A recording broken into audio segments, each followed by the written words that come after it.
Hi everyone, welcome to pen paper TNPSC. இந்த வீடியோவில் maths previous year questions பார்க்கலாம். So first question என்ன அப்படின்னா, ஒரு காம்பவுண்ட் இன்ட்ரெஸ்ட்லேருந்து ஒரு கொஷின் கொடுத்துருக்காங்க.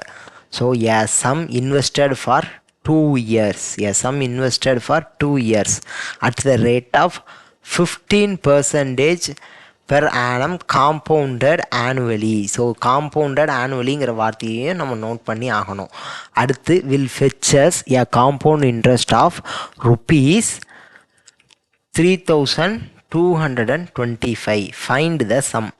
அதாவது 15% கூட்டு வட்டின்னு சொல்லிட்டாங்க. கூட்டு வட்டி விகிதத்தில் 2 ஆண்டுகளுக்கு ஒரு குறிப்பிட்ட தொகைக்கு கிடைக்கும் 1 வருட வட்டி. இங்கே 1 வருட வட்டி, compound interest compounded annually rupees 3225 எனில் வைப்பு தொகை எவ்வளவு? அதாவது ஒரு பிரின்சிபல் அமௌண்ட் இருக்குது. இந்த பிரின்சிபல் அமௌண்ட் காம்பவுண்ட் இன்ட்ரெஸ்ட், அதுவும் ஆனுவலாக காம்பவுண்ட் ஆகுது. அப்படிங்கிற பட்சத்தில் 15% வட்டி விகிதத்தில் 2 வருஷத்தில் எவ்வளோ கிடைக்குது அப்படின்னா 3225 வட்டி மட்டும் கிடைக்குது. வட்டி மட்டும் இந்த அமௌண்ட் கிடைக்கிது அப்படின்னா பிரின்சிபல் அமௌண்ட் எவ்வளவு? நம்ம போட்ட தொகை என்னது, அதே வைப்பு தொகை எவ்வளவு அப்படின்னு கேட்டிருக்காங்க. ஸோ என்னென்னலாம் கொடுத்துருக்காங்களோ அதெல்லாம் நம்ம எழுதி வச்சுக்கிறோம். ஸோ இதிலிருந்து நம்ம ஆரம்பிக்கிறோம். என்ன ஆரம்பிக்கிறோம் அப்படின்னா, இப்போ பிரின்சிபல் இன்ட்டு காம்பவுண்ட் இன்ட்ரெஸ்ட்டு அப்படின்னாலே 100, நம்ம என்ன போடுவோம், 1 + r/100ன்னு போடுவோம். அப்போ என்னன்னு வரும், இதை கிராஸ் மல்டிப்ளை பண்ணி எல்சிஎம் எடுத்தோம் அப்படின்னா 100ன்னு கீழே வரும், மேலே 100 + 6ன்னு வரும். இப்போ 100 + 6/100 அப்படின்னா இங்கே 6ங்கிறது 15ன்னு வந்திருக்கு. அப்போ 100 + 6ங்கிறது 115/100ன்னு இருக்கும். ஸோ நான் என்ன சொல்கிறேன், எப்பயுமே 6 நேராக 100ஓட ஆட் பண்ணி கீழே 100ன்னு போட்டுக்கணும். அப்போ 115/100. ஆனால் எத்தனை தடவை? 2 வருடத்துக்கு, 2 வருஷத்துக்குனா 2 தடவை போடணும் 115/100. ஏன்னா P × 1 + r/100 the whole power என்னன்னு தானே போடுவோம். அப்போ என்னங்கிறது இங்கே 2 அப்படின்னா ஸ்கொயர்னு அர்த்தம். அப்போ 1 + r/100 × 1 + r/100ன்னு வரும். நான் டேரெக்டாக என்ன சப்ஸ்டியூட் பண்ணுறேன், P × 100ஓட இந்த 15 ஆட் பண்ணிக்கிறேன். 15 ஆட் பண்ணுறேன்னா 115ன்னு வருது. ஸோ அப்போ 115ன்னு வர்றப்ப 115/100 × 115/100ன்னு போட்டுக்கிறேன். அப்போ கிடைக்கிற இது எனக்கு என்னது, 3225. ஆனால் இப்படி போடக்கூடாது. ஏன் அப்படின்னா இது இன்ட்ரெஸ்ட் மட்டும்தான் இந்த அமௌண்ட். அப்போ principal amount plus interest amount. இப்போ பிரின்சிபல் ப்ளஸ் இன்ட்ரெஸ்ட் தான் நமக்கு கிடச்சிருக்கும். ஏன்னா பியால் இப்போ ஒரு உதாரணத்துக்கு சொல்கிறேன். பி 100 ரூபான்னு வச்சுக்குவோம். ஆக்சுவலாக 10% வட்டி விகிதம் அப்படின்னா 2 வருஷத்துக்கு 110/100 × 110/100 அப்படின்னா இந்த 100ம் கேன்சல் பண்ணிடுறேன். இங்கே 2 0 இருக்குது, இங்கே ஒரு 0 கேன்சல் பண்ணால் 11 × 11 121. 121ங்கிறது வட்டி கிடையாது. 121ங்கிறது அசல் ப்ளஸ் வட்டி 21 சேர்ந்ததே 121. அப்போ பி இதே மாதிரி தான் இந்த சம்முக்கு நான் அப்ரோச் பண்ணுறேன். பி ப்ளஸ் 3225ங்கிறதான் நமக்கு கிடைக்கக்கூடிய ஆன்சர். அப்போ இதை நான் இப்போ கேன்சல் பண்ணுறேன் அப்படின்னா 23/20ன்னு வரும். இங்கேயும் 23/20ன்னு கிடைக்கும். அப்போ என்ன ஆன்சர் கிடச்சிருக்கு, மேலே 23 × 23 × P அப்படின்னு கிடச்சிருக்கு. /20 × 20 இந்த பக்கம் P + 3225 கிடச்சிருக்கு. இப்போ இந்த நான் இங்கே கொண்டு போயிடுறேன் அப்படின்னா 20 × 20 என்ன வரும், 400ன்னு வரும். அப்போ 400 × P 400P + 3225 × 400 × 400.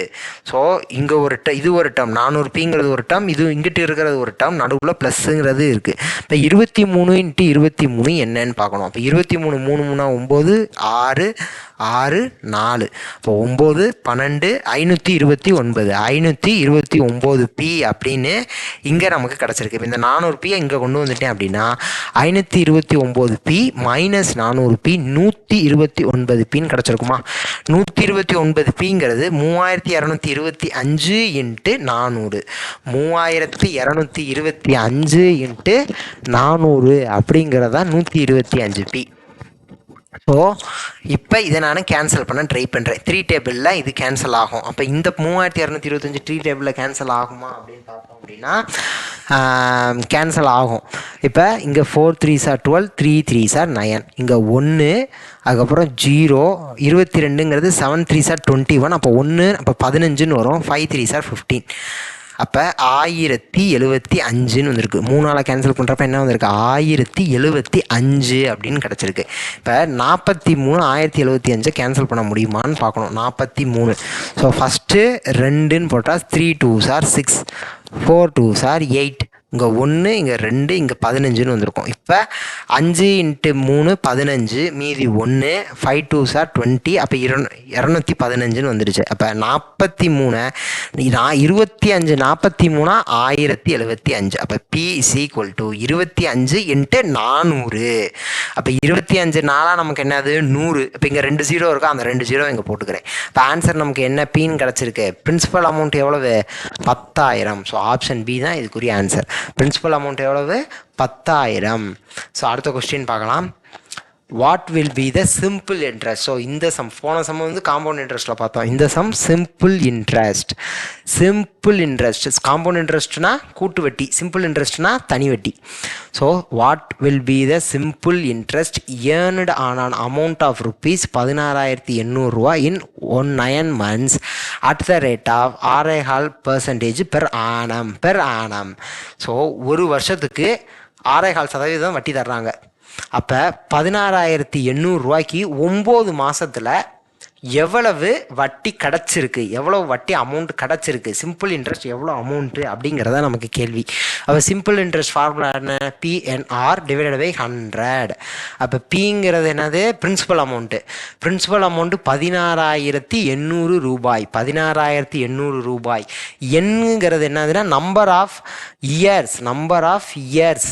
அப்போ 9ங்கிறது எப்படி கொடுத்துருக்காங்க? மந்த்ஸில் கொடுத்துருக்காங்க, மாதத்தில் கொடுத்துருக்காங்க. இதை வருஷமாக மாற்றணும். அப்போ 3/4 வருஷமா? 12 வருஷங்கிறது 1 மாதம். 9 மாதங்கிறது எவ்வளோ? 3/4ன்னு வரும். அப்போ 3/4 வருடம். இப்போ எண்ணுங்கிறதுக்கு பதிலாக 3/4ன்னு போடுறேன். 6ங்கிறது என்ன கொடுத்துருக்காங்க? 6.5%. அப்போ 6.5 அப்படிங்கிறத 6 4s are 24 + 1 25 / 4ன்னு எழுதலாம். இன்ட்டு 1/100. ஏன்னா அந்த 100 என்ன எழுதிக்கிறேன்? 100ன்னு. இப்போ நீங்கள் 6ங்கிறது நம்பர் மட்டும் தான் எடுக்கணும். இப்போ 6ங்கிறது ரேட் ஆஃப் இன்ட்ரெஸ்ட்டு, எவ்வளவு வட்டி அப்படிங்கிறது தான் சொல்கிறாங்க. இப்போ இந்த இடத்துல நீங்கள் 6.5% சொல்லிட்டு 6 1/4 / 100ன்னு போட்டக்கூடாது இந்த சதவீதத்துக்காக. அந்த 100 நான் ஃபார்முலாலே கொண்டு வந்துட்டேன். இப்போ 6ங்கிறது அந்த சதவீதத்தை சேர்க்காமல் நான் மீதி இருக்கிற நம்பர் மட்டும்தான் ரேட் ஆஃப் இன்ட்ரெஸ்ட்டுன்னு நம்ம எடுக்கணும். ஸோ அதனால தான் 25/4. 6 1/4ங்கிறத எப்படி எழுதியிருக்கேன்? 25/4ன்னு எழுதிட்டு பெர்சன்டேஜை நான் போடலை. பெர்சன்டேஜுக்கு பதிலாக தான் நம்ம 1/, இங்கே 100ன்னு கொடுத்துருக்கோம். 1/, டிவிஷன் இது டினாமினேட்டரில் 100ன்னு இருக்குல்ல. ஸோ அதான் இன்ட்டு 1/100ன்னு எழுதியிருக்கேன். ஸோ இது சால்வ் பண்ணால் நமக்குரிய சிம்பிள் இன்ட்ரெஸ்ட் எவ்வளவுன்னு தெரிஞ்சிடும். ஸோ இந்த 2 0வையும் இந்த 100ஐயும் கேன்சல் பண்ணுறேன். அதுக்கப்புறம் 4 2 2 டேபிளால் கேன்சல் பண்ணால் இந்த 4 கேன்சல் பண்ணிட்டேன். ஸோ அடுத்து 21 2ஆல் கேன்சல் பண்ணால் இங்கே 2ன்னு வரும்.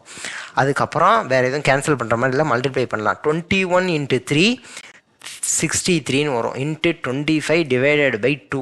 ஸோ 63 × 25 மல்டிப்ளை பண்ணிவிட்டு 2ஆல் டிவைட் பண்ணோன்னா நமக்குரிய ஆன்சர் கிடச்சிரும். ஸோ அப்போ 2ஆல் டிவைட் பண்ணுறேன்னா புள்ளியில் தான் எனக்கு ஆன்சர் வரும். 4மே புள்ளியில் தான் இருக்குது. ஸோ 0.5ன்னு கண்டிப்பாக வரும். ஏன்னா 2ஆல் கேன்சல் ஆகலைல. அப்போ 0.5 தான் வரும். அப்போ ஆப்ஷன் சி இங்கேயே வராது. எனக்கு டிசைட் ஆயிடுச்சு. ஏன்னா 0.0ன்னு கொடுத்துருக்காங்க. ஸோ அப்போ ஆப்ஷன் சி வராது. ஸோ அப்போ 63 × 25ன்னு போட்டால் 6 5 3s are 15, மிச்சம் 1 30 31, இங்கே 6 12 அப்படின்னு கிடச்சிருக்கு. இப்போ 5 7 5 1 1575 2ஆல் டிவைட் பண்ணோம் அப்படின்னா என்ன ஆன்சர் வரும்? 2ஆல் டிவைட் பண்ணேன் அப்படின்னா 7 2s are 14, மிச்சம் 17, 8 2s are 16, மிச்சம் 15, 7 2s are 14, மீதி 1 புள்ளி வச்சு 0 போட்டுட்டா 5ன்னு நம்ம மேலே போடும். அப்போ 7 8 7.5. ஆப்ஷன் ஏதே ஆன்சர் 787.50 ஸோ அடுத்த question, find the value of K if 1³ + 2³ இப்படியே போய் k³ முடிக்கும் வந்துச்சு அப்படின்னா அதனுடைய வேல்யூ 4356. ஸோ இப்போ 1³ + 2³ + 3³ அதனுடைய வேல்யூ கொடுத்துட்டு இந்த கே தான்ங்கிறது இந்த கே, இது இப்போ 3ங்கிறது தான் இங்கே கே. ஸோ அப்போ அதுக்கு கேல என்ன, இந்த 4 ஆப்ஷனில் என்ன வேல்யூ கேக்கு சப்ஸ்டிட் பண்ணால் இந்த ஆன்சர் வரும்னு கேட்குறாங்க. அப்போ நமக்கு க்யூப் ஃபார்முலா தெரியும். க்யூப் பண்ணிவிட்டு ஸ்கொயர் பண்ணால் என்ன ஃபார்முலா?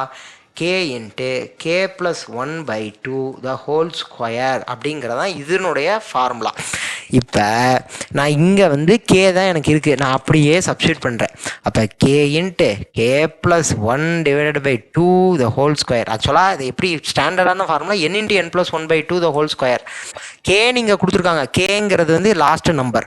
ஸோ 1 2 3ன்னு வரிசையாக போச்சுன்னா இங்கே என்னங்கிறது என்னங்கிறது நம்பர் ஆஃப் டேர்ம்ஸ். ஸோ வரிசையாக இருந்துச்சு அப்படின்னா லாஸ்ட் நம்பர் ஆஃப் டேர்ம்னா இப்போ 1 கியூப் ப்ளஸ் 2 கியூப் ப்ளஸ் 3 கியூப்னா இங்கே என்னங்கிறது என்னது 3. ஏன்னா நம்பர் ஆஃப் டேர்ம்ஸ் எத்தனை, இது 1ஆம் நம்பர், இது 2ஆம் நம்பர், இது 3ஆம் நம்பர். ஸோ வரிசையாக இருக்குது. அப்போ 3 நம்பர்னா என் நம்பர் ஆஃப் டேர்ம்ஸ் 3ன்னு நான் போடுவேன். ஸோ அப்போ என்னங்கிற இடத்துல அந்த நம்பரை போடுறோம். அப்போ இங்கே கேன்னு இருக்கிறதுனால நான் கே என்னுக்கு பதிலாக கேன்னு போட்டிருக்கேன். ஆன்சர் 43 56ன்னு வருது. ஸோ ஃபஸ்ட்டு நான் என்ன பண்ணணும், ஸ்கொயர் ரூட் எடுக்கணும். ஏன்னா அந்த ஸ்கொயர் ரூட்டும் கேன்சல் ஆகும், இங்கேயும் ஸ்கொயர் ரூட் எடுக்கணும். அப்போ 43 56 ஸ்கொயர் ரூட் எடுக்கணும். ஃபஸ்ட்டு வேலை என்ன அப்படின்னா ஸ்கொயர் ரூட் எடுத்தால் என்ன வேல்யூ கிடைக்கிது. அப்போ 2 1 7 2s are 14 8 2s are 16. திருப்பி 2ஆல் டிவைட் பண்ணேன்னா 1 0 8 2s are 16 9 2s are 18. இப்போ 2ஆல் போகாது. இப்போ 3ஆல் போகுமானா 3ஆல் டிவைட் ஆகும். இப்போ 3ன்னு போட்டேன்னா 3 3s are 9 18 6 3s are 18 திருப்பி 3 3s are 9 திருப்பி 3ஆல் போட்டேன்னா 1 2 1ன்னு வரும். இப்போ 11 × 11 121. அப்போ 2 × 2 × 3 × 3 × 11 × 11 2 தடவை வருது, 3 2 தடவை வருது, 11 2 தடவை வருது. அப்போ ஸ்கொயர் ரூட்லேருந்து எடுக்கிறப்ப என்ன எனக்கு வெளியே வரும், 2 × 3 × 11 வருமா. அப்போ 2 × 3 × 11 2 3s are 6 6 × 11 66. இப்போ k into k plus 1 divided by 2ஓட வேல்யூ 66. இப்போ இந்த 2வை இங்கே மல்டிப்ளை பண்ணிடுறேன், இந்த கேவை உள்ளே கொண்டு போயிடுறேன். அப்போ k into K square plus K into 1 கேன்னு வரும். இங்கே 66 × 2 என்ன வரும், 66 × 2 6 2s are 12 மிச்சம் 1 6 × 2 12 இந்த 1 ஆட் பண்ணோன்னா 13 வரும். அப்போ 132. அப்போ k square plus k is equal to 132ன்னு எனக்கு கிடச்சிருக்கு. என்ன கிடச்சிருக்கு, 132ன்னு கிடச்சிருக்கு. இப்போ இந்த 132 நான் உள்ளே கொண்டு வந்து இந்த பக்கம் கொண்டு வந்துட்டேன் அப்படின்னா மைனஸ்லாம் எனக்கு வந்துடுமா. அப்போ k square plus k minus 132 is equal to 0ன்னு வரும். ஸோ இது வந்து எப்படி இருக்குது, ஒரு குவாட்ரட்டிக் ஈக்குவேஷன் மாதிரி இருக்குது. இந்த குவாட்ரட்டிக் ஈக்குவேஷனை நம்ம சால்வ் பண்ணுறதுக்கு எப்படின்னு தெரியும். K square plus k minus 132 is equal to 0னா எப்படி சால்வ் பண்ணணும், மேலே மல்டிப்ளை பண்ணால் 2 வேல்யூ இருக்கணும், அதில் மல்டிப்ளை பண்ணால் மைனஸ் 132 வரும். அதை ஆட் பண்ணுறப்ப ப்ளஸ் 1ன்னு வரும். இந்த ப்ளஸ் 1ங்கிறது கேயோட கோஎஃபிஷியன்ட். அப்போ ப்ளஸ் 1 அப்படின்னு வரணும். இப்போ நான் 132 அப்படிங்கிறத நான் எப்படி எடுத்துக்கலாம், 66 2ஆல் மல்டிப்ளை பண்ணுறப்ப தானே எனக்கு 132 கிடச்சிச்சு. 66 எப்படி கிடச்சிச்சு, 3 × 2 × 11 தானே கிடச்சிச்சு. அப்போ 3 2s are 12 3 2s are 12 3 2s are 12ன்னு வருது. ஸோ ஆக்சுவலாக எனக்கு 2 நம்பரை மல்டிப்ளை பண்ணால் மைனஸ் 132 வரணும். இதை 4ஐயும் மல்டிப்ளை பண்ணுறப்ப 132 வரும், ஆனால் ஆட் பண்ணுறப்ப ப்ளஸ் 1ன்னு வரணும்.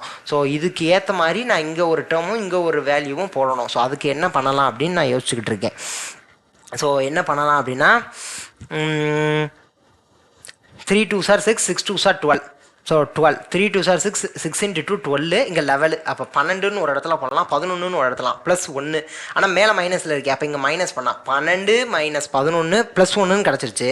இது ரெண்டையும் மல்டிப்ளை பண்ணுறப்ப மைனஸ் 132 மைனஸை மனசில் வச்சுக்கணும், மைனஸ் 132 கிடச்சிருச்சு. அப்போ K plus 12 is equal into K minus 11 is equal to 0. ஆக்சுவலாக எனக்கு K square plus k minus 132 எப்படி எழுதியிருக்கேன், கே ப்ளஸ் 12 × கே மைனஸ் 1 அப்படின்னு நான் எழுதியிருக்கேன். ஸோ இதுக்கு அடுத்த ஈக்குவேஷன் என்ன வரும் அப்படின்னா கே ப்ளஸ் 12ஐயும் 0க்கு ஈக்குவல் பண்ணணும், கே ப்ளஸ் 12ஐயும் 0க்கு ஈக்குவல் பண்ணணும், கே மைனஸ் 11ஐயும் 0க்கு ஈக்குவல் பண்ணணும். அப்போ K plus 12 is equal to 0, K minus 11 is equal to 0. அப்போ K plus 12 is equal to 0 அப்படின்னு நான் போடுறப்ப கேயோட வேல்யூ என்னன்னு கிடைக்கும், மைனஸ் 12. இந்த 12 அங்கே போனால் மைனஸில் ஆயிரும். K minus 11 is equal to 0ன்னு போடுறப்ப கேயோட வேல்யூ என்ன கிடைக்கும், ப்ளஸ் 11ன்னு கிடைக்கும். இப்போ கேக்கு மைனஸ் 12 மைனஸில் இருக்கிற இந்த வேல்யூவை நம்ம விட்டுருவோம், K is equal to plus 11 அப்போ ஆன்சராக இருக்கும். ஸோ அப்போ உங்கள் கேக்கு வந்து என்னென்னு வரணும், 11ன்னு வரணும். அப்போ 1³ + 2³ + 3³ இதே மாதிரி நான் 11³ கியூப் முடிக்க ஆட் பண்ண எனக்கு வேல்யூ 4356ங்கிற வேல்யூ கிடைக்கும். ஸோ ஆப்ஷன் ஏங்கிறத answer k is equal to 11. அடுத்த கொஸ்டின், இதை டிவைட் பண்ண, அதாவது இது வந்து சிம்பிளிஃபிகேஷன் டாபிக். இதை டிவைட் பண்ணால் என்ன வரும்னு கேட்குறாங்க. அப்போ 3y - 3 டிவைடட் பை ஒய், கீழே டிவைடட் பை, இங்கே டிவிஷன் தானே இருக்கு, divided by 7y - 7 divided by 3y². இங்கே டினாமினேட்டரில் இருக்கிறதையும் இந்த டினாமினேட்டரில் இருக்கிறதையும் கேன்சல் பண்ணலாம், இந்த நியூமரேட்டரில் இருக்கிறதையும் இந்த நியூமரேட்டரில் இருக்கிறதையும் கேன்சல் பண்ணலாம். ஸோ அப்போ இந்த ஒய்யையும் இந்த ஸ்கொயரில் இந்த இதையும் கேன்சல் பண்ணுறேன். ஸோ அடுத்த ஸ்டெப்பு, இங்கே 3 காமன் எடுக்கலாமா? அப்போ 3 காமனாக எடுத்தால் 3 காமனாக எடுத்துட்டால் y - 1ன்னு வரும். கீழே ஒய் இருந்துச்சு, ஆனால் இப்போ அதை கேன்சல் பண்ணதுனால 1ன்னு இருக்குது.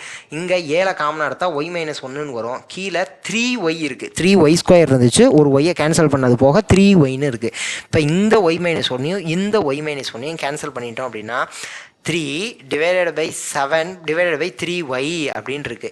இப்போ இந்த கீழே டினாமினேட்டருக்கு கீழே இருக்கிற டினாமினேட்டர் இருக்கிற 3yயை நம்ம மேலே கொண்டு போய் மல்டிப்ளை பண்ணணும். ஸோ அப்போ 3 × 3y 9y டிவைடட் பை 7ங்கிறது தான் என்னுடைய ஆன்சர். 9y/7ங்கிறது ஆப்ஷன் ஏ. ஆப்ஷன் ஏ தான் எனக்குரிய ஆன்சர். அடுத்த கொஸ்டின், டைம் அண்ட் ஒர்க்கில் கொடுத்துருக்காங்க. அடுத்த கொஸ்டின் என்னது, டைம் அண்ட் ஒர்க்கில் கொடுத்துருக்காங்க. ஏ and B can do a piece of work in 60 days and 75 days. 60 நாள்லையும் 75 நாள்லையும் ஏங்கிறவரும் பிங்கிறவரும் முடிப்பார். அப்போ ஏ எத்தனை நாளில் முடிப்பார்? 60 நாளில் முடிப்பார். பிங்கிறவர் 75 நாட்களில் முடிப்பார். Both begins together but after some time A leaves off. அதாவது 2 பேரும் சேர்ந்து அந்த வேலையை செய்கிறாங்க, 2 பேரும் சேர்ந்து அந்த வேலையை செய்கிறாங்க. ஆனால் கொஞ்ச நாளுக்கு அப்புறம் ஏ அந்த வேலையை விட்டு போயிடுறாரு. ஸோ ஏ மட்டும் செஞ்சாருன்னா 60 நாட்கள், பி மட்டும் செஞ்சாருன்னா 75 நாட்கள். இப்போ 2 பேரும் சேர்ந்து இங்கேருந்து ஆரம்பிக்கிறாங்க, இந்த இடத்துல இருந்து ஆரம்பிக்கிறாங்க. 2 பேர் ஏவும் பியும் சேர்ந்து செய்கிறாங்க. ஆனால் ஆஃப்டர் கொஞ்ச நாளைக்கு அப்புறம், ஒரு சர்டைன் டைமுக்கு அப்புறம் யார் போயிடுறா? ஏ போயிடுறாரு. ஏ விட்டுட்டு போயிடுறாரு. இனிமேல் பி மட்டும்தான் செய்ய போகிறாரு. அப்போ இந்த கேப்பில் யார் செய்வா? இனிமேல் பி மட்டும்தான் செய்கிறாரு. அப்போ in such case B finishes the remaining work in 30 days. அப்போ இந்த இடத்துல ஏ போயிடுறாரா? அப்போ இந்த மீதி இருக்கிற நாட்களை பி செஞ்சு 30 நாட்கள், இந்த டைம் பீரியடு 30 நாட்களில் பி மட்டும் செஞ்சு இந்த வேலையை முடிச்சிடுறாரு. அப்போ எத்தனை நாட்கள் கழித்து ஏ போயிருப்பாருன்னு கேட்குறாங்க. இப்போ இந்த இதுதான் நமக்கு எக்ஸ், இந்த டேஸை தான் கேட்குறாங்க. எக்ஸ் டேஸ் எத்தனை நாட்கள்ங்கிறது எக்ஸ் டேஸ்க்கு அப்புறம் ஏ போயிட்டாரு. இப்போ அந்த எக்ஸ் டேஸுங்கிறது ஏ போயிட்டார்ல, அந்த எக்ஸ் டேஸ் மட்டும் நம்ம எவ்வளோத்தனை நாட்கள்னு கண்டுபிடிச்சா இந்த கொஷின் முடிஞ்சது. ஸோ அப்போ எக்ஸ் ஏ செஞ்சால் எத்தனை நாளில் செய்வார்? Divided by 60. இப்போ 60 நாட்களில் செஞ்சு முடிச்சிருவார். ஆனால் எக்ஸ் டேஸ் செஞ்சுருக்காரு, அதாவது x/60. அதே எக்ஸ் டேஸ் பியும் செஞ்சுருக்காரா? அப்போ பி 75 நாட்கள். இப்போ அது போக இந்த இடத்துல ஏ போயிட்டார், எக்ஸ் டேஸ்க்கு அப்புறம் ஏ போயிட்டாரு. அப்போ மீதி நாட்களில் 30 நாட்களில் பி மட்டும் செஞ்சுருக்காரு. அதனால தான் 30/75. வேலை இப்போ முடிஞ்சிருச்சா? எல்லாம் இந்த 3ஐயும் கூட்டுறப்ப வேலை முடிஞ்சிருச்சு. ஏவும் பியும் எக்ஸ் டேஸ் செஞ்சுருக்காங்க. அப்போ x/60 x/75. இது ஏ செஞ்சது, இது பி செஞ்சது. இப்போ இந்த எக்ஸ் டேஸுக்கு அப்புறம் ஒரு 30 நாள் பி செஞ்சுருக்காரா? அப்போ 30 நாட்கள்னா 30/75. இந்த 75ங்கிறது என்ன? அது பி தனியாக செய்யக்கூடிய நாட்கள். இப்போ 30/75 = 1. ஏன்னா வேலை முடிஞ்சிருச்சு. அப்போ இந்த எக்ஸோட வேல்யூ இதுல இருந்து நம்மளால் கண்டுபிடிக்க முடியும். எப்படி கண்டுபிடிக்கலாம் அப்படின்னா, ஃபஸ்ட்டு 60க்கும் 75க்கும் எல்சிஎம் எடுக்கணும். 60க்கு 75க்கும் எல்சிஎம் எடுக்கிறேன் அப்படின்னா 15ன்னு வந்தால் இங்கே 4ன்னு வரும், இங்கே 5ன்னு வரும். இப்போ 4 × 5 20ன்னு நான் போட்டுக்கிறேன் எல்சிஎம். அப்போ எல்சிஎம்க்கு என்னது? 300ன்னு எல்சிஎம் எடுக்கிறேன். ஸோ வேறு வேல்யூ வந்தால் கூட நம்ம கேன்சல் பண்ணிக்குவோம். 300ன்னு வந்துச்சுன்னா இங்கே மேலே 5, மேலே இங்கேயும் 5ஆல் மல்டிப்ளை பண்ணணும், இங்கே 4ஆல் மல்டிப்ளை பண்ணணும், இதையும் 4ஆல் மல்டிப்ளை பண்ணணும். So 5x + 4x + 30 × 4 120 = 1. இப்போ இந்த 300 அங்கிட்டு கொண்டு போயிடுறேன். இந்த 5xையும் 9xையும் ஆட் பண்ணிக்கிறேன், 5xையும் 4xையும் ஆட் பண்ணிக்கிறேன். அப்போ ஆன்சர் என்ன வருது? 9x + 120 = 300 300ன்னு கிடைக்கிது. இந்த 120 அங்கே கொண்டு போய் மைனஸ் பண்ணிக்கிறேன். இப்போ 9x = 180. நான் அந்த 120 300ல் மைனஸ் பண்ணேன்னா 180. இப்போ கேன்சல் பண்ணேன் அப்படின்னா 2 × 9 18. அப்போ 0 போட்டுக்கிறேன். அப்போ x = 20ன்னு எனக்கு கிடைச்சிருச்சு. x = என்னது? 20. அப்போ எத்தனை நாள் ஏ வேலை செஞ்சுட்டு போயிருக்காருன்னா 20 நாள் ஏ வேலை செஞ்சுருக்காரு, அதுக்கப்புறம் கிளம்பிட்டார். ஸோ ஆப்ஷன் ஏ 20ங்கிறத நமக்குரிய ஆன்சர்.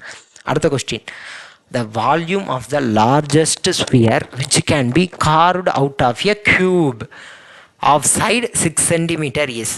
ஒரு 6 சென்டிமீட்டர் இருக்கக்கூடிய ஒரு கியூப். ஸோ ஒரு கியூப் இருக்குது. இந்த கியூப் வந்து இதனுடைய பக்கம் எவ்வளவு? 6 சென்டிமீட்டர். 6 சென்டிமீட்டர் பக்க அளவுள்ள கனச்சதுரத்தில் இருந்து மிகப்பெரிய கோலம் வெட்டி எடுக்கப்படுது. இதிலிருந்து ஒரு ஸ்பியர் வெட்டி எடுக்கிறாங்க. இதுலேருந்து என்ன வெட்டி எடுக்கிறாங்க? ஒரு ஸ்பியர் வெட்டி எடுக்கிறாங்க. ஸ்பியர் கோலம் வெட்டி எடுக்கிறப்ப அந்த கோலத்தினுடைய வால்யூம் என்ன, அந்த கோலத்தினுடைய கன அளவு என்ன அப்படின்னு கேட்குறாங்க. ஸோ இப்போ இப்படி இருக்கிறப்ப இப்போ ஒரு ஸ்பியர் வெட்டி எடுக்கிறாங்க அப்படின்னா அதனுடைய ரேடியஸ் என்ன இருக்கும்? ஏன்னா இப்போ நம்ம வால்யூம் ஆஃப் த ஸ்பியருக்கு நம்ம கண்டுபிடிக்க போகிறோம். அப்போ வால்யூம் ஆஃப் த ஸ்பியருடைய ஃபார்முலா என்னது? 4/3 πr³. அப்போ இதில் எனக்கு தெரிய வேண்டிய ஒரே ஒரு விஷயம் இந்த ஆர் மட்டும்தான். இந்த ஆர் மட்டும்தான் எனக்கு தெரிய வேண்டிய ஒரே ஒரு விஷயம். அப்போ ஆர் எப்படி கண்டுபிடிக்கலாம் அப்படின்னா, இது ஒரு கியூபா, இந்த கியூப்லேருந்து வெட்டி எடுக்கிறப்ப இதனுடைய, ஏன்னா மிகப்பெரியன்னு சொல்லிட்டாங்க. அப்போ இப்படி ஒரு கியூப் இருக்குது அப்படின்னா, இது குடியிலேருந்து வெட்டி எடுக்கக்கூடிய கோலத்தினுடைய ரேடியஸ் எப்படி இருக்கும் அப்படின்னா, இது மொத்த சைடில் பகுதியாக இருக்கும். மொத்த சைடில் பாதியாக இருக்கும். மொத்த சைடு என்னன்னு கொடுத்துருக்காங்க? 6 சென்டிமீட்டர்னு கொடுத்துருக்காங்களா? அப்போ 6இல் பகுதி 3 சென்டிமீட்டர். அப்போ 6 = என்னன்னு வரும்? 3 சென்டிமீட்டர்னு வரும். அப்போ 4/3 × 22/7 × 3 × 3. நான் 3ங்கிறத இதில் போய் சப்ஸ்டிட் பண்ணிடுறேன். இந்த 3 கேன்சல் ஆயிரும். அடுத்த ஸ்டெப்பு 4 × 22 × 3 ÷ 7ன்னு கிடைக்குது. அப்போ 4 × 22 88 × 3 ÷ 7. ஸோ கேன்சல் பண்ண முடியாது. அப்போ கண்டிப்பாக பாயிண்டில் தான் வரும். ஸோ அப்போ ஆப்ஷன் பி வராது. ஏன்னா இதில் பாயிண்ட்டில் இல்லை, இது 3 பாயிண்டில் இருக்குது. ஸோ அப்போ இந்த 3 ஆப்ஷனில் ஏதோ ஒன்று தான் நமக்குரிய ஆன்சர். அப்போ 88 × 3 8 3 சார் 24, மிச்சம் 2 திருப்பி 8 3 சார் 24, 2 ஆட் பண்ணால் 26, 264 ÷ 7ன்னு பண்ணோம்னா 3 × 7 21, மீதி 54ன்னு வருது. மீதி 54ன்னு வருது. ஸோ 7 × 7 49, மிச்சம் 5 புள்ளி அப்படின்னு நான் வச்சேன் அப்படின்னா, ஸோ ஆக்சுவலாக ஒரு தப்பு பண்ணியிருக்கோம். என்னன்னா 4/3 πr³ தானே, 2 3 தான் போட்டிருக்கேன். அப்போ r³ இன்னும் ஒரு 3 சேர்க்கணும். இப்போ இன்னும் ஒரு 3 சேர்த்து ஆகணும். ஸோ இப்போ நான் இதை கேன்சல் பண்ணிக்கிறேன். 83 × 3 நான் கண்டுபிடிச்சிட்டேன். ஸோ அதை நான் கேன்சல் பண்ணிவிட்டு அது கிடைக்கிற ஆன்சராக கூட நான் 3ஆல் மல்டிப்ளை பண்ணால் எனக்குரிய ஆன்சர் கிடச்சிரும். ஸோ 37 புள்ளி, இங்கே புள்ளி வச்சு இங்கே 0 வச்சுருக்கேன். 37.7. இப்போ திருப்பி 1 49 7ஆல் வச்சோன்னா திருப்பி 1ன்னு வரும். அப்போ 0 சேர்த்துக்கிறேன் 1. இப்போ 37.71 நமக்கு கிடச்சிருக்கு. இந்த 37.71 3ஆல் மல்டிப்ளை பண்ணணும். 37.71 நான் 3ஆல் மல்டிப்ளை பண்ணேன். எனக்கு அதுதான் ஆன்சர். நான் ஃபஸ்ட்டு என்ன பண்ணிட்டேன்னா 4/3 πr³ இடத்துல ஆரை சப்ஸ்டியூட் பண்ணுறப்ப 2 தடவை தான் ஆரை சப்ஸ்டியூட் பண்ணியிருந்தேன். ஸோ ஒரு 3 விட்டுட்டேன். ஸோ நல்ல வேலை நான் பார்த்துட்டேன். ஸோ இப்போ அதனால் எனக்கு இப்போ ஆன்சர் இப்போ 3ஆல் மல்டிப்ளை பண்ணால் அதோட என்ன ஆன்சர் கிடைக்குதோ அதான் எனக்கு ஆன்சர். 1 × 3 3, 7 3 சார் 21, மிச்சம் 2, திருப்பி 7 3 சார் 21, 2 கூட்டுறப்ப 23, மிச்சம் 2, 3 3 சார் 9 + 2 11. இங்கே 2 சாணந்தள்ளி புள்ளி வச்சுக்கணும். அப்போ 113.13ன்னு கிடைக்கும். ஸோ 113.14 இருக்குது. ஸோ இங்கே நம்ம டிவைட் பண்ணிவிட்டு மல்டிப்ளை பண்ணுறதுனால இங்கே பின்னாடி ஏதோ ஒரு நம்பர் வந்திருக்கு. அதனால் இங்கே 4ன்னு வர்றதுக்கு சான்ஸ் இருக்குது. ஸோ 113ன்னே நமக்கு வேறு ஆப்ஷன் இல்லை. ஸோ ஆப்ஷன் ஏ தான். 113.14ங்கிறது தான் நமக்குரிய ஆன்சர். அடுத்த question, find the LCM of அப்படின்னு சொல்லிட்டு ஒரு 3 இது கொடுத்துருக்காங்க. ஒரு 3 வேல்யூ கொடுத்துட்டு அதோடைய எல்சிஎம் என்னன்னு கேட்குறாங்க. ஸோ எல்சிஎம் அப்படின்னு பார்க்குறப்ப ஃபஸ்ட்டு நம்பருக்கு தனியாக பார்த்துக்குறோம். அதுக்கப்புறம் லெட்டருக்கு தனியாக பார்த்துட்டு அதை நம்ம மல்டிப்ளை பண்ணிக்கலாம். அப்போ ஃபஸ்ட்டு 35, 42, 30 3 இருக்குது. ஸோ இதுக்கு நான் முதல் எல்சிஎம் பார்க்குறேன். ஃபஸ்ட்டு எல்சிஎம் 2ன்னு ஆரம்பிக்கிறேன். 35 போகாது, அப்படியே போட்டுக்கிறேன். 21ன்னு வரும். இங்கே 15ன்னு வரும். ஸோ அடுத்து 3ன்னு போட்டேன்னா 7 3 சார் 21, 5 3 சார் 15. இந்த 35 அப்படியே வச்சுக்கிறேன். அடுத்து 5ன்னு போடுறப்ப என்ன வரும்? 7 5 சார் 35. இந்த 7 அப்படியே வரும். இந்த 5னா இங்கே 1ன்னு வந்துடும். அப்புறம் 7னா 1 1 1. ஸோ அவ்வளோதான். ஸோ இதுதான் எல்சிஎம். 2 × 3 6, 6 5 சார் 30, 30 × 7 21, 210. ஸோ 210 அப்படிங்கிறது தான் இதனுடைய எல்சிஎம். ஸோ 210 4 ஆப்ஷன்லையும் 210 தான் இருக்குது. ஸோ நான் ஆப்ஷனை பார்த்துருந்தேன் அப்படின்னா இதை நான் போட்டிருக்க கூட தேவையில்லை. ஸோ நேரடியாக நான் லெட்டரை மட்டும் என்ன எல்சிஎம்னு பார்த்துட்டு ஆன்சர் போட்டுட்டு போய்கிட்டே இருந்திருக்கலாம். ஸோ இப்போ ஃபஸ்ட்டு நான் ஏ பார்க்குறேன். ஏ கியூப் அப்படிங்கிறது தான், ஏன்னா ஹையஸ்ட் எது டிகிரி ஹையஸ்ட் என்ன பவர் இருக்கோ அதுதான் எனக்குரிய ஆன்சராக வரும். ஸோ ஏன்னா ஏ கியூப்னு வச்சுருந்தாத்தேன் எல்சிஎம் வந்து எல்லாத்தையும் டிவைட் பண்ணணும். ஸோ அப்போ நான் ஏ ஸ்கொயர் அப்படின்னு எடுத்திருந்தேன் அப்படின்னா எல்சிஎம் அப்போ வந்து நம்ம ஃபஸ்ட்டு நான் எல்சிஎம் கண்டுபிடிச்சு நான் டிவைட் பண்ணி காமிக்கிறேன். ஸோ அப்போ இங்கே பிக்கு என்ன பவர் இருக்குது, இங்கே பின்னு இருக்குது, இங்கே பி ஸ்கொயர்னு இருக்குது, இங்கே பி கியூப்னு இருக்குது. அப்போ பி கியூப் அப்படிங்கிறது தான் வரும். ஸோ அடுத்து சின்னு பார்க்கணும். சி இங்கே சி கியூப் இருக்குது, இங்கே சி இருக்குது, இங்கே சி ஸ்கொயர் இருக்குது. அப்போ இதோட highest power C cube. So answer LCM என்ன அப்படின்னு பார்த்தோம்னா 210 a cube b cube c cube. So 210 a cube b cube c cube இதுதான் எனக்குரிய ஆன்சர். ஸோ ஆப்ஷன் பிங்கிறது தான் கரெக்டான ஆன்சர். ஸோ இதை நான் ஏன் ஹையஸ்ட் பவர் எடுக்கணும்னு சொல்கிறேன்னா, மீதி இப்போ எல்சிஎம் கண்டுபிடிச்சதுக்கப்புறம் 3 டேர்முக்கு நம்ம எல்சிஎம் கண்டுபிடிச்சிருக்கோமா, இந்த 3 டேர்மை நம்ம இந்த எல்சிஎம் வந்து டிவைட் பண்ணுறப்ப நமக்கு கரெக்டாக கேன்சல் ஆகணும். இப்போ ஃபஸ்ட்டு டேர்மை டிவைட் பண்ணுறேன். 35 a square b cube C cube B அப்படின்னு இருக்கு. ஸோ இது கரெக்டாக எனக்கு டிவைட் ஆகும். 35 210 டிவைட் பண்ணிடும். ஏ ஸ்கொயர்னு இருக்குது, அப்போ இங்கே ஏ கியூப்னு இருக்குது, அப்போ மீதி இங்கே ஒரு ஏவே வரும்.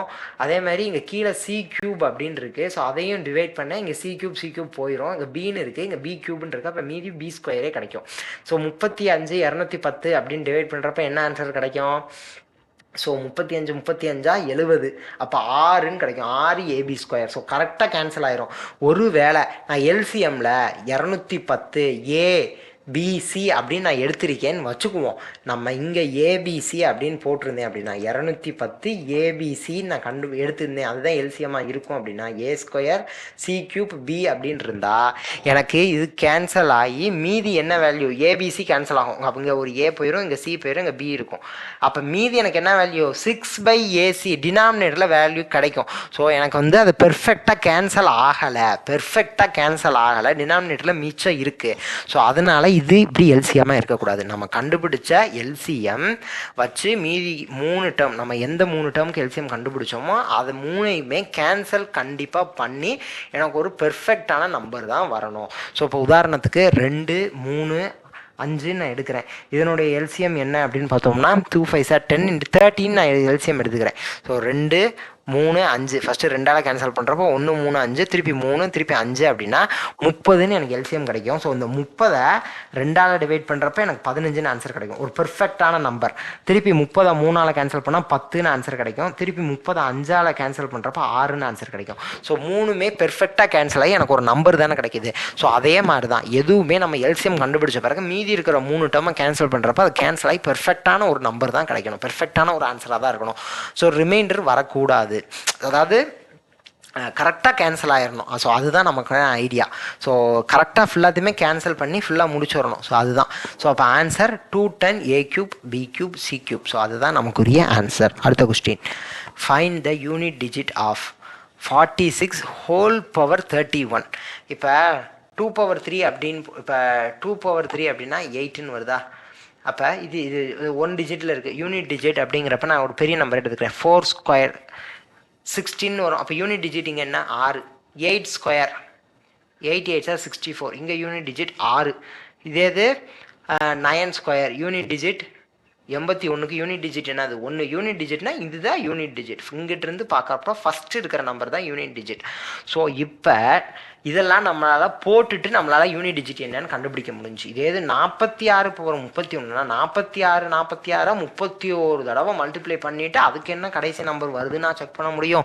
ஸோ இதுக்கு என்ன ஐடியா அப்படின்னா, இப்போ 6ன்னு இருக்குது, 6 × 6 36, 36 × 6 216, 36 × 6 என்ன வருது 6 × 6 36ன்னு வரும். மீதி 3, அப்போ 6 3 18 18 + 3 21, 216ன்னு கிடைக்கும். ஸோ இந்த 216 திருப்பி 6ஆல் மல்டிப்ளை பண்ணால் அதனோட யூனிட் டிஜிட்டும் 6ன்னு தான் வந்திருக்கும். ஸோ இந்த ஆன்சரை திருப்பி 6ஆல் மல்டிப்ளை பண்ணி தான் அதனோட யூனிட் டிஜிட் 6 தான் வரும். ஏன்னா யூனிட்டில் 6 வர்றப்ப 6 × 6 36 தான் வரும். ஸோ யூனிட் டிஜிட் 6ன்னு தான் வந்திருக்கும். ஸோ எத்தனை தடவை மல்டிப்ளை பண்ணாலும் யூனிட் டிஜிட் 6 அப்படின்னு தான் வந்திருக்கும். So the unit digit of 46 the whole power 31 அப்படிங்கிறது 6 தான். ஸோ யூனிட்டில் இங்கே யூனிட் டிஜிட்டில் 6 அப்படின்னு இருந்துச்சு அப்படின்னா பவரில் என்ன நம்பர் இருந்தாலும் 6 அப்படின்னு தான் எனக்கு வரப்போகுது. ஸோ இதே இது 96ன்னு போடுறேன். 96 கியூப் இதனோட யூனிட் டிஜிட் என்ன அப்படின்னா 96 × 96 போடுவோமா. ஸோ திருப்பி 6 திருப்பி 96ன்னு போட்டால் 6. ஸோ இதுக்கும் யூனிட் டிஜிட் 6ஆக தான் இருக்கும். ஸோ யூனிட் டிஜிட்டில் 6 இருக்குது அப்படின்னா பவரில் என்ன நம்பர் இருந்தாலும் அதனோட வேல்யூ எனக்கு என்ன தான் கிடைக்கும், 6ன்னு தான் கிடைக்கும். ஸோ இதனோட ஆன்சர் வந்து ஆப்ஷன் ஏ 6. இதே மாதிரி தான் எல்லாத்துக்குமா அப்படின்னா கண்டிப்பாக கிடையாது. ஸோ ஒவ்வொரு இதுக்கும் ஒவ்வொரு மாதிரி இருக்கும். ஸோ 2க்கு எடுத்துக்கிட்டோம் அப்படின்னா 2க்கு 2ன்னு வரும், 2 ஸ்கொயர் 4ன்னு வரும், 2 கியூப் 8ன்னு வரும், 2 பவர் 4 16 வரும். இதனோட யூனிட் டிஜிட் 6. இப்போ 2 பவர் 5 அப்படின்னு போடுறேன்னா 2 × 2 × 2 × 2 × 2 அப்போ இது முடிக்கும் 16. 16 × 2 32ன்னு வரும். ஸோ அப்போ 32னா திருப்பி யூனிட் டிஜிட் 2ன்னு வரும். ஸோ 2 பவர் 6க்கு யூனிட் டிஜிட் 4ன்னு வரும். ஸோ இந்த சைக்கிள் ரிப்பீட் ஆகும். 2 4 8 6 இங்கே 16க்கு நான் 6ன்னு யூனிட் டிஜிட் எடுக்கிறேன். அப்போ அடுத்த சைக்கிள் என்ன வந்துருச்சு, 2 4ன்னு வந்துச்சு. அப்போ திருப்பி 2 4 8 6 அப்படி தான் வரும். திருப்பி இதுக்கு அடுத்து என்ன வரும், 2 4 8 6 இப்படி தான் வரும். ஸோ 2க்கு வந்து இந்த 4 இது வந்து நம்பர் ஆகும். ஸோ ரிப்பீட் ஆகிக்கிட்டே இருக்கும். இப்போ ஒருவேளை எனக்கு 2 பவர் 5 அப்படின்னு கேட்டால் நான் 2 பவர் 5லேருந்து 2 பவர் 4 எடுத்துடணும். இப்போ 2 பவர் 4 எடுத்தேன்னா மீதி 2 பவர் 1ன்னு கிடைக்கும். ஸோ அதனுடைய ஆன்சர் எனக்கு 2 அப்படின்னு வரும். இதே இது 2 பவர் 7 அப்படின்னு எனக்கு கொடுக்குறாங்க அப்படின்னா 2 பவர் 7 கொடுத்தாங்க அப்படின்னா 2 பவர் 4 எடுத்தாங்கன்னா 2 பவர் 3ன்னு வரும். அப்போ 2 பவர் 3க்குரிய ஆன்சர் என்னது, 8 அப்படின்னு வருதா. 2 பவர் 3க்கு 8. அப்போ இதனோட யூனிட் டிஜிட் 8 அப்படின்னு கிடச்சிருக்கும். ஸோ இதே மாதிரி தான் இப்போ 2க்கு நம்ம யூனிட் டிஜிட் எப்படி ரிப்பீட் ஆகுது அப்படின்னு பார்த்தோம். இதே இது 4க்கு எப்படி ரிப்பீட் ஆகுதுன்னு பார்த்தோம் அப்படின்னா 4 × 4 ஃபர்ஸ்ட்டு 4ன்னு வரும். 4 பவர் 1 4 4 ஸ்கொயர் 16 இங்கே 6ன்னு வருதா. 4 கியூப் 64 திருப்பி 4ன்னு வந்துருச்சா. இப்போ 4 பவர் 4 64 × 4ன்னு வர்றப்ப ஆன்சர் 16. திருப்பி 6ல் தான் யூனிட் டிஜிட் வரும். இங்கே வந்து 2. இப்போ 2க்கு வந்து 2 4 8 6ன்னு ரிப்பீட் ஆச்சு. 4 தடவைக்கு அப்புறம் ரிப்பீட் ஆகிக்கிட்டே இருந்துச்சு. 4 தடவைக்கு அப்புறம் ரிப்பீட் ஆச்சு. ஆனால் 4க்கு பார்க்குறப்ப 2 தடவையிலே ரிப்பீட் ஆகும். 4 வரும் 6 வரும், 4 வரும் 6 வரும், 2 தடவைக்கு ரிப்பீட் ஆகும். ஸோ ஒவ்வொரு நம்பருக்கும் யூனிட் டிஜிட் எப்படி ரிப்பீட் ஆகுது அப்படிங்கிறத பார்த்துட்டு தான் நம்ம டிசைட் பண்ணணும். ஆனால் 6க்கு எத்தனை தடவை பண்ணாலும் நமக்கு 6 தான் வரப்போகுது. இப்போ 1ன்னு எடுத்துக்குவோமே, 1ன்னு யூனிட் டிஜிட் இருந்துச்சுன்னா எத்தனை தடவை பண்ணாலும் 1 தான் எனக்கு வரும். இப்போ 11ன்னு இருக்குது. 11க்கு அப்புறம் 121ன்னு வரும். ஸோ இந்த 121 திருப்பி 11ஆல் பண்ணாலும் எனக்கு யூனிட் டிஜிட் திருப்பி 1ன்னு தான் வரும். ஸோ 11க்கு என்ன பவர் போட்டாலும் 11 பவர் 35ன்னு நான் போட்டேன்னா கூட எனக்கு யூனிட் டிஜிட் என்னன்னு தான் வரும், 1 அப்படின்னு தான் வரும். ஸோ 11 பவர் 1 தான் யூனிட் டிஜிட் இருக்கும். 11 பவர் 99 எனக்கு 1 தான் யூனிட் டிஜிட் வரும். ஸோ 6க்கெல்லாம் எத்தனை தடவை போட்டாலும் யூனிட் டிஜிட் 6, 1க்கெல்லாம் எத்தனை தடவை போட்டாலும் யூனிட் டிஜிட் 1, 4க்கு வந்து 4 6ன்னு ரிப்பீட் ஆகுது, 2க்கு 2 4ன்னு ரிப்பீட் 2 4 8 6ன்னு சொல்லி 4 தடவைக்கு ரிப்பீட் ஆகுது. ஸோ இதே மாதிரி ஒவ்வொரு நம்பருக்கும் எத்தனை தடவை ரிப்பீட் ஆகுதுங்கிறத பார்த்துட்டு அதுக்கு ஏற்ற மாதிரி தான் நம்ம அப்ரோச் பண்ணணும். அடுத்த question. The value of motorcycle 2 years ago was 70,000. 2 வருஷத்துக்கு முன்னாடி ஒரு இருசக்கரம் வாங்கணும், ஒரு பைக்குன்னு வச்சுக்கோங்க, ஒரு மோட்டர் சைக்கிள் 2 வருஷத்துக்கு முன்னாடி எவ்வளோ ரேட் இருந்திருக்கு, 70,000 ரூபா இருந்திருக்கு. இட் டிப்ரிசியேட்ஸ்னா என்ன, விலை குறையுதுன்னு அர்த்தம். எத்தனை சதவீதத்தில் குறையுதுன்னா 4%. வருஷத்துக்கு 4% அப்படிங்கிற மாதிரி குறையுது. அப்போ அதாவது 100 ரூபான்னு இருந்துச்சுன்னா அடுத்த வருஷம் 96 ரூபான்னு போயிடும். திருப்பி 96 ரூபாவில் 4% குறைஞ்சா அந்த வேல்யூ கிடைக்குது. ஸோ இப்போ அதனோட வேல்யூ என்ன அப்படின்னு கேட்குறாங்க. ஸோ 100 ரூபான்னு இருந்தது அடுத்த வருஷம் 96 போயிடுச்சு. அதில் திருப்பி 4% வந்து 96ல் 4% திருப்பி குறையுது. அப்போ இங்கே 70,000ன்னு கொடுத்துருக்காங்க. 70,000த்தில் depreciates at the rate of 4% per annum, 4% வட்டிங்கிற விகிதத்தில் ஆண்டுதோறும் குறைகிறது. அப்போ 96/100ன்னு போடுவேன். ஏன்னா 100லேருந்து 4 கழிச்சா 96. அப்போ 96/100ன்னு வரும். ஆனால் எத்தனை வருஷத்துக்கு, 2 ஆண்டுகளுக்கு. இப்போ இதனுடைய தற்போதைய மதிப்பு, இது வந்து 2 வருஷத்துக்கு முன்னாடி மதிப்பு. இப்போ அதுக்கு அடுத்த வருஷம் என்னங்கிறத நம்மக்கிட்ட கேட்குறாங்க. இப்போ அதனுடைய தற்போதைய மதிப்பு 2 வருஷத்துக்கு முன்னாடி 70,000, இப்போ 4% குறைஞ்சிருச்சு, திருப்பி அதுலேருந்து 4% குறைஞ்சிருச்சு. அப்போ 96/100 × 96/100 தான் நம்ம கண்டுபிடிக்க போகிறோம். ஸோ இந்த 2 ஜீரோ இந்த 2 ஜீரோ கேன்சல் பண்ணுறேன். அப்போ இங்கே 4 ஜீரோவையும் கேன்சல் பண்ணிடுறேன். அப்போ 96 × 96 × 7 இதுதான் நமக்குரிய ஆன்சர். 96 × 96 × 7. ஸோ எனக்கு இது இப்போ பார்க்குறப்போ ஒன்று தெரியுது என்ன அப்படின்னா 6 × 6 யூனிட் டிஜிட் கணக்கு பண்ணுறேன். 6 × 6 என்ன வரும்? 6ன்னு வருமா? யூனிட் டிஜிட் 36ன்னு வந்திருக்கும், 6 × 6, ஆனால் யூனிட் டிஜிட் 6ன்னு வந்திருக்கும். அப்போ 6 × 7 என்ன யூனிட் டிஜிட் வந்திருக்கும்? 6 7 சார் 42. அப்போ யூனிட் டிஜிட் 2ன்னு வந்திருக்குமா? இங்கே எல்லாத்துலேயுமே யூனிட் டிஜிட் 0000ன்னு கொடுத்துருக்காங்களா? இங்கே மட்டும் 2ன்னு கொடுத்துருக்காங்களா? அப்போ ஆப்ஷன் பியாக தான் இருக்கும். கண்டிப்பாக ஆப்ஷன் பியாக தான் இருக்கும். ஏன்னா யூனிட் டிஜிட்டை வச்சே கணக்கு பண்ணி என்னால் போட்டுற முடியும். ஒரு வேளை எனக்கு இதில் நம்பிக்கை இல்லை, நான் போட்டே பார்த்துடுறேன் அப்படின்னா கூட போட்டு பார்த்துடலாம். 96 × 96 என்னன்னு பார்க்கணும். 6 × 6 36, 3, 6 × 9 54, 54 + 3 57. திருப்பியும் 6 9 சார் 9 × 6 54, மீதி 5, 9 9 81, 81 + 5 86. அப்போ 6, இது 7 4 11, 1ன்னு கூட்டினா 12, மிச்சம் 1. ஸோ 9216 அப்படின்னு கிடச்சிருக்கு. 9216. இப்போ இதை வச்சு 7ஆல் மல்டிப்ளை பண்ணால் 40. இங்கே வந்துருச்சு பாருங்களேன். 6 × 7 42. அப்போ 2னா மீதி 4. அப்போ இங்கே 2னாலே இங்கே இதுதான் ஆன்சராக வரப்போகுது. யூனிட் டிஜிட்டில் 2 வந்துருச்சு. அப்போ ஆப்ஷன் பி தான். இதனால் போட்டு முடிச்சுருவோம். 1 × 7 7 + 4 11. 11 வர்றப்ப எனக்கு என்னன்னு வருது? ஸோ 1 அப்படின்னு கிடச்சிருது. 1 அப்படின்னு கிடைக்கிது. திருப்பி மிச்சம் 1. 2 7 சார் 14. அப்போ 1 ஆட் பண்ணுறப்ப 15, மிச்சம் 1. 7 × 9 63 + 1 64. இப்போ 64 5 1 12, 64,512 அப்படிங்கிறது தான் என்னுடைய ஆன்சர். அடுத்த question. Kumar borrowed ₹8,500 from a bank at a particular rate of simple interest. So இந்த சம்மு என்ன, எதை பற்றினது? சிம்பிள் இன்ட்ரெஸ்ட்டை பற்றின சம்மு. என்ன பண்ணுறாரு குமாருங்கிறவர்? 8,500 பேங்க்லேருந்து கடன் வாங்குகிறார்.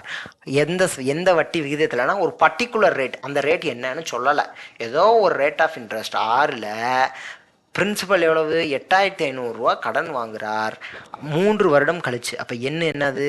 3 years, 3 வருஷம் கழிச்சு he paid 11,050 should settle his debt.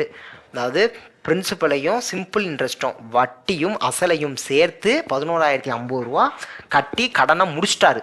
இப்போ அதனுடைய வட்டி விகிதம் என்ன அப்படின்னு கேட்குறாங்க.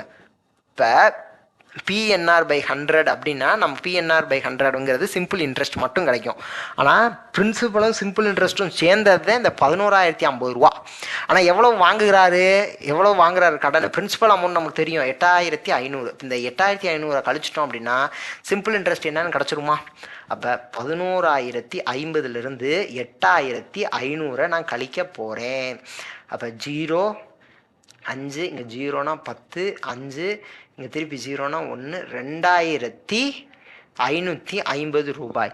2,550 சிம்பிள் இன்ட்ரெஸ்ட்டு. பி என்னன்னு தெரியும்? 8,500ன்னு தெரியும். கீழே 100 போட்டுக்கிறேன். என்னங்கிறது எத்தனை? 3 வருஷம்னு கொடுத்துட்டாங்க. 6 தான் கண்டுபிடிக்க போகிறோம். சிம்பிள் இன்ட்ரெஸ்ட் என்ன? 2,550 ரூபாய். ஸோ ஆக்சுவலாக பியையும், அதாவது அசலையும் வட்டியையும் சேர்த்து கொடுத்துட்டாங்க. அசல் என்னன்னு கொடுத்துட்டாங்க, எத்தனை வருஷம்னு கொடுத்துட்டாங்க. நம்மக்கிட்ட கேட்குறது எத்தனை சதவீதம் வட்டி, இது ஒன்று மட்டும் தான் கேட்குறாங்க. ஸோ எனக்கு தெரிஞ்ச ஃபார்முலாவில் சிம்பிள் இன்ட்ரெஸ்ட் தான் எனக்கு தெரியும். ஆனால் பிரின்சிபலும் சேர்ந்து கொடுத்துருக்காங்க. அதனால் நான் பிரின்சிபலை கழிச்சிட்டு சிம்பிள் இன்ட்ரெஸ்ட்டை எழுதிட்டு இந்த ஃபார்முலாவில் சப்ஸ்டியூட் பண்ணுறேன். இந்த 2 ஜீரோவையும் கேன்சல் பண்ணிடுறேன். ஸோ இப்போ இங்கே 3ன்னு இருக்குது. ஸோ இதை வச்சு இந்த 2,550 கேன்சல் பண்ணுறேன். ஸோ 8 3 சார் 24, 5 3 சார் 15, 0ன்னு வந்துருச்சு. இந்த 85 850 கேன்சல் பண்ணால் 10. அப்போ R = 10 அப்படிங்கிறது என்னுடைய ஆன்சர். R = 10%. ஸோ எத்தனை சதவீதம் வட்டி அப்படின்னா 10% அப்படிங்கிறது தான் என்னுடைய ஆன்சர். ஸோ நெக்ஸ்ட் வீடியோவில் பார்க்கலாம். தேங்க்யூ.